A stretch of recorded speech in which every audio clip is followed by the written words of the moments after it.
let's go to that Marcell Ozuna signing for the Pirates. And I want you to open everyone's eyes to your column and why it's nice to see this move, but it is also a product of perhaps a mismanaged offseason in terms of who they targeted. Yeah, and I wouldn't even say it's a mismanaged offseason. I think it more just highlights the realities of the Pirates offseason. Had they operated this way in past off seasons, they wouldn't have been used for leverage by every free agent they essentially tried to acquire this offseason. And because that happened, because the likes of Kyle Schwarber, Josh Naylor, Gino Suarez, Framber Valdez, you go on and on, just said, okay, Pirates are interested. Anybody else? And then they chose anybody else. The Pirates had to take what they could get. And what they could get didn't necessarily fit the needs of their team altogether. Now, their overall need was to add offense, yes. But after acquiring Lau and O'Hearn in the same week, those needs became a little bit more specific. They were getting a little bit of overlap on that right side of the infield, the right side of the outfield, and heck, even the designated hitter position. And when you don't have the credibility of as an organization to just go out and directly acquire a quality player at a specific position that meets a specific need, that's a problem. And I think that's the big story of the Pirates offseason is they found some decent players, but they had to take what they could get. And that's not, the best takeaway for an organization, if you're asking me. I mean, Marcell Ozuna, does he make this offense better? Sure. I mean, this team had one player hit 20 home runs last year. They just added 2 in the offseason, plus Ryan O'Hearn, who was an all-star designated hitter. So yes, this offense is better, but when you look at all of the additions now, how does Ozuna's arrival impact some of the other bats in this lineup? You're probably going to be asking more from O'Hearn defensively. You're going to be asking more from Reynolds probably defensively. And do those extra asks take away from their offensive output? And if so, did this team actually get better? I don't really know. I mean, I think on paper, yeah, they have a better offense. And that's probably the big takeaway here overall is that they needed slugging percentage, and they went out and got it this offseason. But because of their organizational reputation and their inability to overpay to erase it, they had to take what they can get rather than directly acquiring guys who met their specific needs. Okay, well then why didn't they, Noah? Why didn't they go after the guys that fit their needs? You mentioned Schwarber, and you mentioned all the big free agents, right? Gino Suarez, we keep saying, oh, they were in on him. They were in on Schwarber, and they were in on Framber, and they were in on this. Were they really in, though? Because if they really wanted these guys, they would go get them. That's my thing. Like, is it more of, hey, we didn't get Framber Valdez, but we got Marcell Ozuna to a 1-year deal. Hey, we didn't get Kyle Schwarber, but we traded for Brandon Lau, right? And we signed Ryan O'Hearn. And these guys are good players that they got, but they're not what you say, which is fit the exact needs of the team. Now they have, I mean, I'm sorry to say this, but they got a bunch of DHs that are going to be running around the outfield in PNC Park, which right field is small, but left and center are gigantic. So it's going to be interesting to see how the defense plays, but also, like, why didn't they just go get the guys they need? Pay the extra. I've said this on the show a million times. You're going to have to overpay if you're the Pittsburgh Pirates because teams won't take you serious and they'll just use your offer to go get the offer they want. Yeah, no, I agree. And I echoed the same thing on Bucco Territory. I echoed it in my writing. I mean, that was something that was known from the moment they went out and said, hey, we're going to try to be different this offseason. We're going to try to do things differently. You don't get credit for offering the same thing everyone else is offering because historically you've been a worse workplace. You don't normally pay as well. You certainly don't win as often. And just organizationally, your reputation isn't great. So in order to overcome that, if you really want these players, you have to go the extra mile. I think they probably did go the extra mile on O'Hearn. But, I mean, the rest of this, I mean, Lau didn't have a say. They traded for him. He came here. Every other deal they signed was a 1-year deal. And in Ozuna's case, I mean, you look, guys are reporting to spring training this week. Everyone's looking to, finalize a certain situation. I mean, he checks certain boxes, right? They needed a right-handed bat. They needed additional slug. But yeah, I agree with you, AJ. I mean, this was an opportunity for them to make a statement. And even if they did overpay, which again was super necessary to do, they would have made that money back. I really do think that, like, if fans saw the organization actually recognize and take accountability for its situation and say, you know what, we've saved so much money in recent years by not overspending, that we can overspend just this once on a player that is a direct need, both, positionally and what he contributes from value. Fans would have showed up to the ballpark more. And I still think they will. I still think fans overall are encouraged by this offseason. But like you mentioned, I mean, now they have to figure out this weird puzzle where you're going to have one of the worst defensive outfields in baseball. And that's not necessarily a recipe for success for a team that's built to win through its pitching. I mean, the strengths of this team heading into the offseason were starting pitching, and I would say overall team defense, especially in the infield. I think both of those areas got worse. Now, the offense got better, but this is still a team that's going to need to win on the margins. They're not going to overpower many opponents. They're not going to win a lot of 10-9 ball games. And when you're sacrificing defensive runs saved just to get guys who are going to slug a couple points above league average, how much better did you really get? I don't know. Do they still have a little bit of money left for Isaac Paredes? I didn't think they had this much money left. I mean, honestly, I mean, like, you look, and I know this has been brought up everywhere, that this move essentially marks the end for Andrew McCutchen in Pittsburgh. The reason I thought McCutchen made sense was just because he would give them a little bit more money to spend. Now, if they have more money to spend, then absolutely go get Paredes. I think this team looks a lot better if you go get a third baseman and a left-handed starting pitcher. You feel a lot better with that roster, or at least a utility infielder, because right now they only have one person who knows how to play third base, Jared Triolo, and he might need to be your opening day shortstop if Konnor Griffin isn't ready. So yeah, they need to make an addition in the infield. They probably need to make some pitching additions as well. I don't see a lot of guys they could really trade away to clear up money. So that either tells me they're going to be banking on some, minor league camp invites, or try to find a last second bargain toward the end of February like they have in the past. I personally, I mean, Paredes, I know that they're still reportedly in the mix for him. The name I've been hearing just from conversations is Vientos, is the guy that I think is probably more realistic. I still don't know how realistic that would be for the Pirates, but he's certainly more in their financial wheelhouse. And I think the demand for him would be far less than Paredes. When Andrew McCutchen made it up to the big leagues and he signed his extension, he joked with me. He goes, "Well, I know what year I'm getting traded." And I was like, "Well, what is that?" He said, "It's the year that I'm going to make this much in my contract." I was like, "Why is that?" Because Bob Nutting doesn't go over that price. Is $15,250,000 that new price? And is that where we can see like they stopped short? Because Brian Reynolds, he's not going to make more than that on his contract. Before, the number was $10 million, and they gave $10 million to Ke'Bryan Hayes in his first year of his extension, and then it went down. Is that number $15 million? And you can just look at it and say, okay, well, that's not what they're going to give anybody. And does that mean Paul Skeens' time is now cut by another year short based on what Tarek Skubal just got?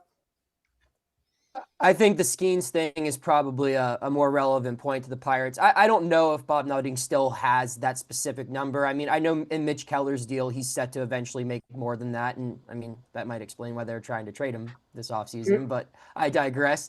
But the Skeens thing is a legitimate concern, because I can't even begin to fathom what his first year of ARB will look like if he's going into that a back-to-back Cy Young winner pre-ARB, and this market after a potentially new CBA is negotiated. I mean, he might be out of their price range right then and there. And the longer you keep him, the lesser his trade value goes down. So that's obviously something to monitor. But yeah, it's just, I don't necessarily think the 1 year value is something Nutting shies away from. I think it's just as simple as he gives his general manager a number at the beginning of the offseason and says, this is your number that you have to spend on everything, from, the $40,000 a year entry level data analysis guys on your baseball ops staff to your highest paid free agent, and you have to find a way to make it all work. And don't really come asking for more because it's probably not going to happen. That's kind of how it's always worked in Pittsburgh. And so because of that, because you have to fill so many spots on the roster, it makes more sense to have your best player making 15 million so you can have a couple more guys making 5 to 10 million as opposed to one guy making 30 million and everyone else playing for league minimum. That's just kind of the reality of how this club operates. Hey, Noah, Konnor Griffin, you mentioned, and he's number one prospect. Is it okay if he comes up, I mean, and plays shortstop? Is he going to play third? I mean, I know shortstop's his position. Would they just say, hey, you're our shortstop, go get him at 19 and see what happens? And then if he fails, maybe, send him down and bring him back up? Or do they not want to, or do they want to avoid that because that seems like the move to make now is like, just throw him out there and see what happens? Yeah, I'll honestly be shocked if he's not on the opening day lineup at this point. I mean, if he goes out this spring and bats 100, or if he, God forbid, gets injured, those are the only two scenarios where I don't see him making the team because, again, they don't have a true shortstop on this roster. Right now, it's probably going to be Nick Gonzalez, who's a second baseman, and wasn't that great of a defensive second baseman, as is. Now, I think injury might have had something to do with that, but nonetheless, Konnor Griffin is the best defensive infielder in this organization, not named Jared Triolo. Triolo's the best defender, but he's going to be their everyday third baseman because he's the only guy who knows how to play that position. That's big league ready right now. So their left side of the infield is very thin. That's why, again, I really think they could benefit from adding a utility guy who could play both spots because, what happens if Griffin, who I think we all can agree has a very high chance of being a productive Major League Baseball player, but what happens if, he can't figure it out at 19 years old? What do you do then? Because you're already sacrificing offense at third base to have a great defensive player. But are you going to let a 19-year-old struggle through an entire rookie campaign when maybe he's showing that he needs some time in AAA, like other guys his age have shown earlier in their career? I think that would be bad for everyone involved. So I do think, yes, they need to add some depth there. Konnor Griffin probably is still the primary option. I don't see them going out and acquiring a shortstop who they think could be better than Konnor Griffin this year. But I do think they need someone who has a utility background, who can play both spots on the left side of the infield, that can kind of be a high floor emergency case in case of an injury or just, a 19-year-old not being ready for the major leagues yet. And by the way, if the Pirates don't know if he's ready by now, you can't look at his spring training numbers. If he hits 100, if he hits 700 and say, oh man, he didn't make the team because he hit 100. That would be the excuse they use if he doesn't make the team, but that tells me they didn't think he was ready. Anyways, so that's I hate that. Oh, if he hits 100. Now, if he gets hurt, I understand. But if he hits 100, that cannot be the Pirates' excuse. He's either ready or he's not. However he does in spring training is irrelevant in this conversation. But we're going to move on. We had a super chat here, and it's about the Pirates, and it's one of those things. It needs to be said, Pirates had to spend. They aren't draft lottery eligible next year either. Thank you, Kutch, for everything we needed. Bad upgrades. What Schnoa? I guess it's Schnoa? Yeah, Schnoa is saying is what the White Sox went through, what I think the Rockies went through it. If you finish in a certain area, you can't draft till 10th no matter what, right? You can't win first. And also, I'm going to throw this on top of there, Schnoa. Certain teams have been asked to spend because there's a CBA coming up, and they want teams to say, hey, look, guys, we've actually spent money. We don't need this so-called floor that everyone's asking for. We can spend money when we need to. The A's have done it. Now the Pirates are doing it. The Marlins, for some reason, still haven't. But what are your thoughts on this and what it means for why the Pirates are spending? No, I think you're spot on, AJ. I think that had an absolutely huge influence on this desire to spend a little bit more this offseason. Because if you go back and review the rhetoric of the front office the day after the offseason, they stated numerous times, team president Travis Williams being the main culprit, that the resources that they had was more than enough, that they just need to allocate them better, which just is factually incorrect because they haven't won a division since 1992. So, yeah, I do think that there's no coincidence in the fact that Evan Drellich reported the notion of what you're saying, AJ, and I believe it was in late October in The Athletic, and then sure enough, yeah, the Pirates' payroll is going up, and it's going up despite them probably having less revenue coming in last season because their attendance dipped, because they weren't a very good baseball team.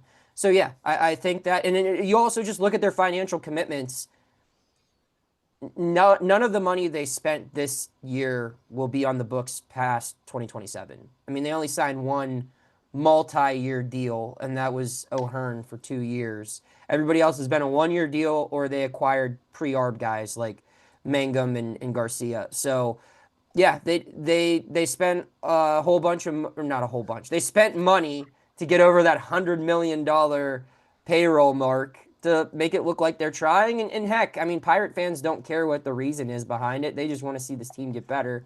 And it did get better. I just think if it was, coming from the true intention of wanting to actually win and compete and maybe win the National League Central, which I think was very doable if this team's payroll just got up to like 120 million. They could have probably spent it better on things that address direct needs. That's fair. That's fair. Agreed. All right. Before we let you go, I see you're a Mountain Union fan. They used to be good at football, right? They were good. They won a couple times. Listen. We stopped giving money to the school. They haven't won a national title since 2017. Exactly. They stink. They stink. So, but here's my question. Before you came on, we had this whole argument about the Pirates now, or it was more the Brewers and the Diamondbacks, right? The Brewers.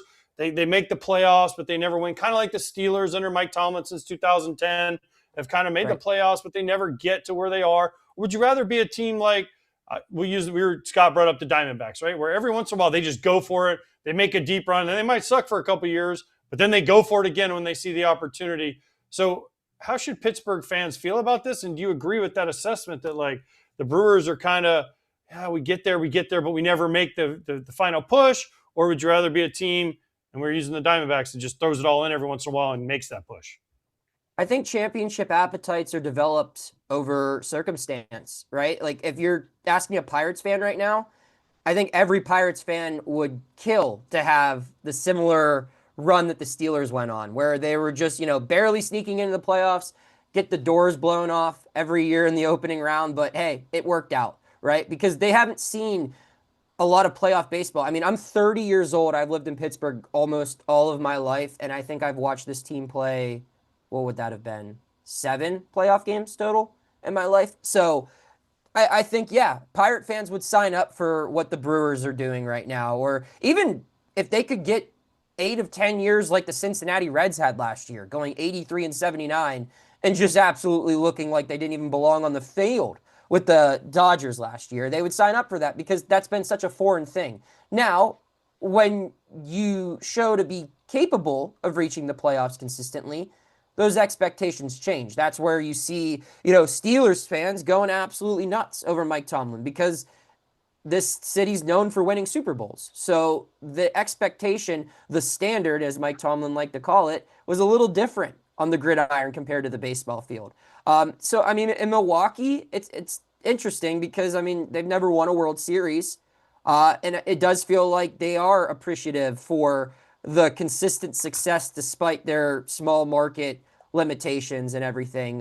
Whereas, I don't know. I think it's a fan base by fan base thing. I think it goes into how the other teams in that town are playing. I think it goes into the organization's history. It's certainly a new thing. But I think, if you could tell any Pirate fan, sign this and the Pirates will make the playoffs 4 of every 10 years a decade, or 4 years of every decade, they would sign without even knowing what the ramifications were.